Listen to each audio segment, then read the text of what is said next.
गया था। दिव्या की नजर एक पेंटिंग पर पड़ी और फिर वरुण की तरफ देख उसकी आंखें नम हो गई। अरे क्या हुआ तुझे? तू इस पेंटिंग की कहानी जानता है? नहीं, ये पेंटिंग है आर्ट हिस्ट्री के सबसे पॉपुलर और चहीते पेंटर विंसेंट वैन गॉग की, जिसकी एक एक पेंटिंग हमारे 21वीं सदी में 100 करोड़ रुपयों से भी ज्यादा में बिकती है। अरे ये तो खुशी की बात है। फिर तू रो क्यों रही है? क्योंकि आज से तकरीबन 140 साल पहले जब वो जिंदा था, किसी ने उसके आर्ट की परवाह नहीं की और अपनी पूरी जिंदगी पैसों के लिए वो गरीबी में तड़पा और अपनी मौत तक उसने सिर्फ ये एक पेंटिंग बेची थी, द रेड विनयार्ड, वो भी सिर्फ 400 फ्रेंच में, जो आज के 1600 रुपए होते हैं। ये सुनकर वरुण का दिल टूट गया। विंसेंट वैन गॉग से लेकर गुरु दत्त तक अक्सर ये दुनिया ने एक सच्चे शानदार आर्टिस्ट को अपने घुटनों पर ला दिया है। तेरी आर्ट भी एक्सेप्शनल है और इसीलिए मुझे बहुत डर लगता है। अरे तू रो मत यार, मुझे मशहूर होने के लिए मरना नहीं पड़ेगा, अपने जीते जी मैं इतिहास रचूंगा। पर तभी वहाँ बैठे एक बुजुर्ग आदमी ने बोला, ऑयल पेंट से 4 स्ट्रोक मार के कोई आर्टिस्ट नहीं बनता। अरे दिल में लोहे के भाले पिरो, जब सुलगते कोयले रख दिए जाए, चरम सीमा पर समाज का अपमान और अन्याय से तड़प, जब रूह एक त्राही माम पुकार लगाए, उस चीख को जब कैनवास पर उतारा जाए और तुम्हारी बर्बादी का ये समाज जश्न मनाए, तब बनता है एक महान आर्टिस्ट। एक सच्चे कलाकार की आत्मा अक्सर पीड़ित होती है, अपनी महान कला की उसको कीमत चुकानी पड़ती है। ये सुनकर दिव्या पूरी तरह से डर गई और उसके चेहरे पर बढ़ती एंजाइटी को देख, चलो चलो चलो चलो भागो यहाँ से बोलकर दिव्या का हाथ पकड़ वो उसको वहाँ से बाहर ले आया। अरे मुझे भगाया क्यों? क्योंकि तुझ जैसे मास्टरपीस को ऐसे खुलेआम आर्ट गैलरी में नहीं घूमना चाहिए, वो लोग वहीं रख लेते तो तुझे। दिव्या का चेहरा खिल उठा। पर वरुण मुझे बहुत डर लग रहा है। अरे पागल था वो, कुछ भी बोल गया। पर कहीं उनकी बात सच निकली तो? दिव्या का दिल जोरों से धड़क रहा था। वरुण आज के बाद अपना मिलना बंद। अरे हाँ, मैं चाहती हूँ तो अपना 100% अपनी आर्ट को दे और ताइवान कंपटीशन जीत ले। पर तभी वरुण ने उसको वो सवाल पूछा जिसका उसको सबसे ज्यादा डर था, क्या हो अगर मैं फेल हो गया, बड़े आर्टिस्ट के बदले एक सिंपल सा पेंटर बनकर रह गया, क्या तू फिर भी मेरा साथ देगी? और दिव्या के होठों पर जमी खामोशी वरुण के दिल में चुभी और कुछ ना कहकर भी दिव्या की आंखें सब कह गई। क्या हो अगर इंसान के पास सिर्फ एक मौका हो अपनी जिंदगी का प्यार और पैशन पाने का, वो इंसान अपना सब कुछ लगा देगा। और वही वरुण ने किया। भूख नींद पढ़ाई सब छोड़ दिन के 18 घंटे अपने पैशन को दिया और जीतने की चाहत में अनगिनत पेंटिंग्स बना। जब उसको अपना मास्टरपीस मिला, वरुण उसके पापा ने उसको पंडित के साथ चिकंजी स्टॉल पर पेंटिंग करते पकड़ लिया। ये सब क्या है? आपने तो पैसे नहीं दिए पापा, मैं अपने पैसों से ही पैशन फॉलो कर रहा हूँ। पढ़ने की उम्र में ये क्या बकवास कर रहे हो? पापा ने स्टॉल को पकड़ कर गिरा दिया। तुम्हारी स्कूल से आ रहा हूँ, you have failed in every class test. पापा मुझे पता है मैं क्या कर रहा हूँ, तो ऐसे नहीं मानेगा ना। भूलकर स्टॉल की एक चीज पापा ने पूरी तरह से तोड़ दी। और जब वो उसके पास पेंटिंग जीतने आए, पंडित बाइक निकाल चिल्ला दोनों वरुण के घर भाग, बेसमेंट में पेंटिंग छुपाते हैं। पर तभी उसका पीछा करते पापा बेसमेंट में पहुंच दीवारों पर लगी अनगिनत पेंटिंग्स देख शॉक हो जाते हैं। उदय मेरी हकीकत ये है, मैं महसूस कर सकती हूँ, मैं क्या करूँ अगर तुम्हें नहीं दिखता। 10 साल पुरानी यादें पापा की आंखों के सामने आ गई और वरुण की पेंटिंग्स देख उनका शरीर डर से कांपने लगा। मुझे आर्टिस्ट बनने दो पापा। और पापा एक भी शब्द बोले बिना वरुण की सारी पेंटिंग्स पर कैरोसिन डालने लगे। पापा ये क्या कर रहे हो?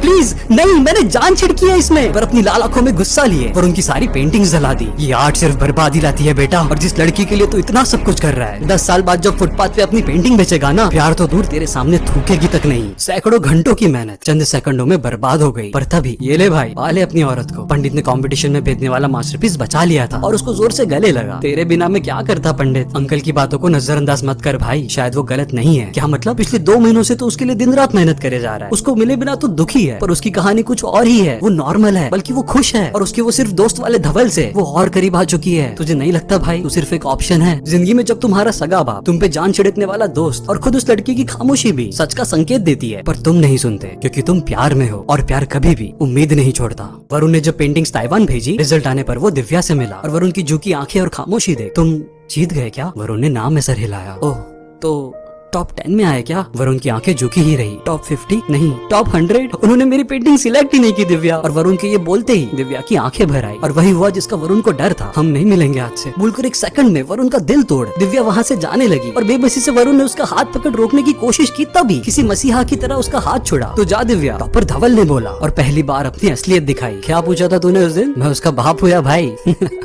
मैं बनूंगा उसका पेइंग गेस्ट, नहीं समझा? अरे वही इंसान जो परमानेंट नहीं रहता, बस काम निकलते ही चेकआउट कर लेता है। जान ले लूंगा अगर ऐसा सोचा भी तो। गुस्से से उसका कॉलर पकड़ वरुण ने उसे दीवार पर पटका। मास्टरपीस कहता है ना तू उसे? सिर्फ 6 महीने तेरी इस मास्टरपीस से पेंट की एक एक बूंद निचोड़ ली जाएगी। और ये सुनकर जब तक वरुण के हाथ सुन नहीं पड़े तब तक उसने धवल की हड्डियां तोड़ी। पर कहते हैं ना, जिंदगी में आपको पराये नहीं अपने ही मारते हैं। क्योंकि 6 महीने बाद जब वरुण और पंडित लॉकअप में बैठे थे, प्रिंसिपल और धवल के पेरेंट्स के द्वारा की गई 2 FIRs के बाद पिछले 1 साल से मेंटली हरेस किया है इसने हमारी बेटी को। दिव्या के पापा ने बोला, बेटा क्या ये सच है? क्या आप कंप्लेन करना चाहते हो? इंस्पेक्टर ने दिव्या से पूछा और आंसुओं से छलकती आंखों से वरुण को लॉकअप में देख दिव्या ने हाँ बोला और बदले में दुखी आंखों से वरुण ने सिर्फ मुस्कुराया।